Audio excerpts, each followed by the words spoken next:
Club Brugge was simply excellent yesterday in their win, but there were some negatives to talk about, and I always want to end these videos on a positive when you get a good win like this. So I will start off with the negatives here. The positives definitely outweigh them, but there are some negative things to talk about here, so like and subscribe if you haven't already. And let's dissect this win here, and you can already see the substitutes are lined up here as well. I'll talk about those last, so let's talk about the first goal by Sporting. Wow. Wow, our defense was atrocious. Just purely in sleep mode. And this is what I think happened. I think that Nicky Hayen told the players, don't run too much. We have Genk coming up. Genk, big game in the league. Focus on Genk. Don't run too much. So the players, they don't run too much. Says doesn't get back in position quickly enough. Yashari, Onyedika, Mechelen was in position to be fair to him. Van Aken, Scovolsen, Zollis, none of them were in position quickly enough. Which forced Ordóñez to step up. Ordóñez stepping up, got the ball played through here by, I believe, Gyökeres. Then shot off the post. Very unlucky or lucky depending on who you are. Gets tapped in by Katomo. I don't know what his name is. But it gets tapped in. And they are 1-0 up. And whether you consider that goal lucky or not, the fact is, the chance that they created came purely from our sleeping defensively. And throughout the game, we did not play perfectly either. There were many moments, especially in the first half, where Club Brugge just faltered. Just gets on the ball, panics, plays it away. Has the ball up the pitch, could shoot, could cross it in. Let's go backwards. That is not how you're supposed to play against these teams. Against these teams, like Sporting, when you're a goal down, you need to go out there, get that goal. Maybe hold on to the ball a bit, sure. Try to get calm back after conceding an early goal. But get out there, score the goal. And we did not start running, by the way, until like 30 minutes into the game. The amount of gaps that we left here in the lines, like, it was atrocious. It was atrocious. Like especially between Yashari, who was actually playing off the left here, especially between Yashari and the Kuiper, I feel like the Kuiper often just did not track back quickly enough, which forced Yashari to just speed down the pitch in an attempt to get to the ball. Yashari was in this left back area for a lot of the game, and got kind of left alone there, when he's supposed to be in this area to handle the transition so that Onyedika doesn't have to do it. Because Onyedika, and this is the final negative I'll talk about, why? Why did you have to go into it like that? You knew you were going to get a yellow. I'm talking about a foul when he gets a yellow. Why? Like, genuinely. Yashari on transition is so much better than Onyedika. There's a reason we play Yashari together with Onyedika. Yashari has the exact skill set that Onyedika lacks, and Onyedika has the exact skill set that Yashari lacks. Together they're brilliant. Not if Yashari is being forced to play out in this region though. And that's all the negatives. Because simply, we were good. We started off terribly, but we got better. We grew into the game. Zollis a few times got onto the ball and just gave us counts. Just gave us a time to breathe. Let us close the eyes, breathe, go again. That's what Zollis gave us. And that won us the game. I know he did not score. He got the own goal. He set up the own goal, I suppose. But even without that, he was our best player. He got us back into this game mentality-wise. Because our players were panicking, running around. Zollis was so sublime today. He ran through midfield once. He did it a few times actually. But this time I'm talking about when he just went through midfield and had a shot. It only just barely grazed wide of the net. If he scored that would have been excellent. I believe that would have been 1-2. Because the 1-1 had already gone in. Zollis is my man of the match. Sublime play from him. Now, Jutla played as striker, which I was not initially happy about. I wanted Vermont because I wanted a tall physical subject up there. But Jutla played a good game. He played good hold-up wise. He made his runs, which he often doesn't do.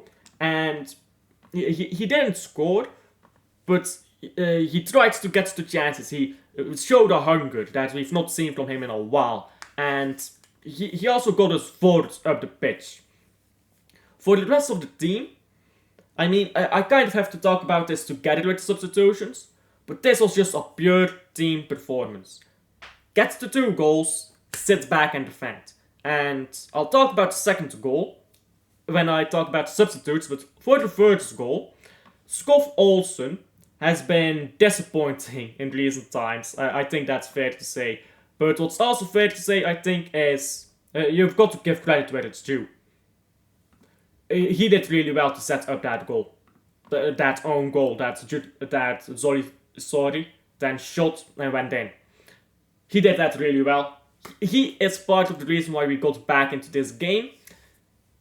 Then we went on to get that 2-1, but not before an excellent defensive performance. Because I see a lot of Sporting fans saying, "Oh, we're so bad, blah blah blah." But I need you guys to understand right now. Sporting was not bad. Club Brugge simply defended extremely well. Well, maybe both things can be true at once, right? Sporting was bad and Club Brugge defended really well. But I have to say, we did not make Mignolet do anything. I believe there was 1 shot straight at Mignolet. Like, in the second half, that's everything. Ordóñez, Mechelen, both throwing their body on the line, getting destroyed. Seys had whoever was with him in his pocket. The amount of times that I was thinking, this kid is 16 during that game. Oh, sorry, 19, not 16. The amount of times I was thinking that was mental, bro, because they will just keep going down the left. I think their idea was, there's a 19-year-old kid here on the left, so Club Brugge's right. We're gonna go that way, we're gonna try to cook this kid, and we're gonna get a goal. And it just did not come off. For the first goal it came off, but Seys learned from his mistake, did not allow anything to come through here from this right hand side for us, left side for the Sporting. All the chances really came from the Kuiper side, and I can't really blame the Kuiper too much on that. Sure, he should get back sooner, not leave Yashari behind too much. Can you blame the tactics for that? Maybe the Kuiper does go very high up the pitch. Maybe you can blame tactics for that. But the important thing is, even if the Kuiper got run past, he closed down the angles to force, I believe it was Trinicao on the right, to shoot. He did not allow Trinicao to pass a ball. He forced him to shoot from tight angles, or he blatantly took the ball. Just such solid defending. And for my defending here, I think Mechelen is man of the match, because Gyökeres, he was not on the pitch today. Mechelen took him off the pitch. Mechelen had completely taken Gyökeres off the pitch. Sublime performance by him again. Mignolet can't really say anything. Like, he stood there. He was like, damn, I kind of wish I had something to do right now. Like he really had nothing to do, so I can't talk much about him. The goal that did go in, never his fault. For the rest, he had nothing to do, except for catch a ball that went straight at him. Now, substitutions. Nielsen came on. I wanted Vermont. Excuse me. And the reason why is, my idea is, you're really gonna throw this guy who's been injured for what? 10 games or something? On the pitch? In a Champions League must-win game when we're at a draw? You're really gonna do that? I was like, this guy is gonna flop under the pressure. And to his credit, he did absolutely not flop under the pressure. So, Dalby sub came on later as well. I didn't like that we had Zolis playing on the right here for that moment, but he did well. What I really didn't like is when Nielsen played on the right. I just did not like that. I don't know why we did that. I guess the idea was we did like in a 4-3, I guess 4-3-2-1, and then try to counter. I guess that's what the idea was, and then we shift back to our usual shape when we're on the ball. It's worked, though. It's worked. Nielsen, I criticize him a lot. I am not happy with what I've seen so far from Gustav Nielsen.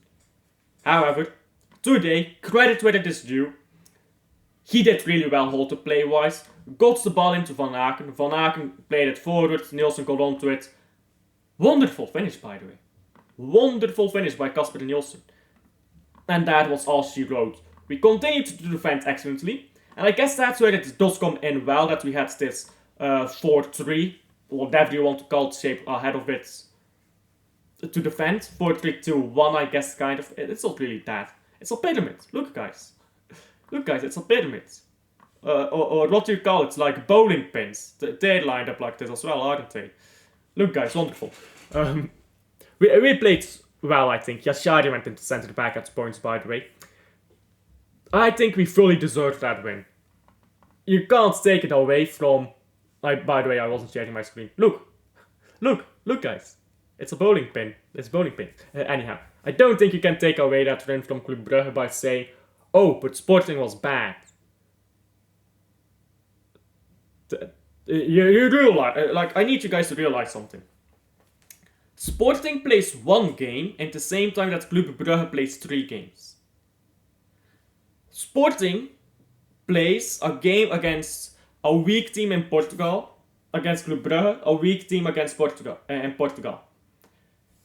Club Brugge plays a game against Mechelen, which goes down to the 100 minutes when the winner is scored by Brugge. A game against Porto. A game against Genk, title rivals right now. If Club Brugge win, we're 1 point ahead in the title race, I believe. Or no, we're currently 4 behind. We'll be 1 point behind. So these are this fixture list for Club Brugge is absolutely fucked.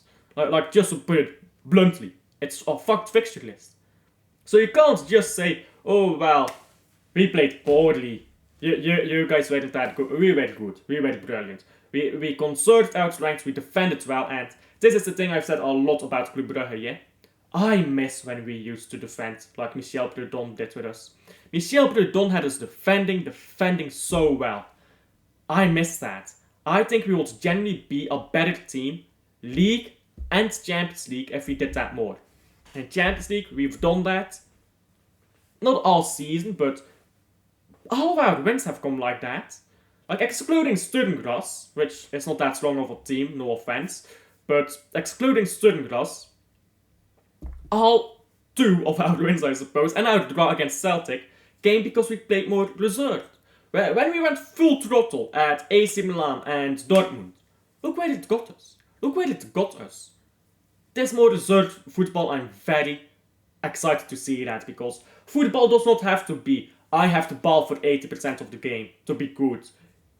I'd rather have Jose Mourinho as my manager than have Mikel Arteta as my manager, you know? Mikel Arteta, sure, he bounces the ball around, but Jose Mourinho wins trebles, so it's not the same conversation. I'm not going to throw shade at all the clubs now. Thank you for watching to the end. Tell me down below what you thought. Like and subscribe if you haven't already. Helps out a ton. We're trying to get to 500 here by the end of the year. I'll see you guys on the next one. Bye.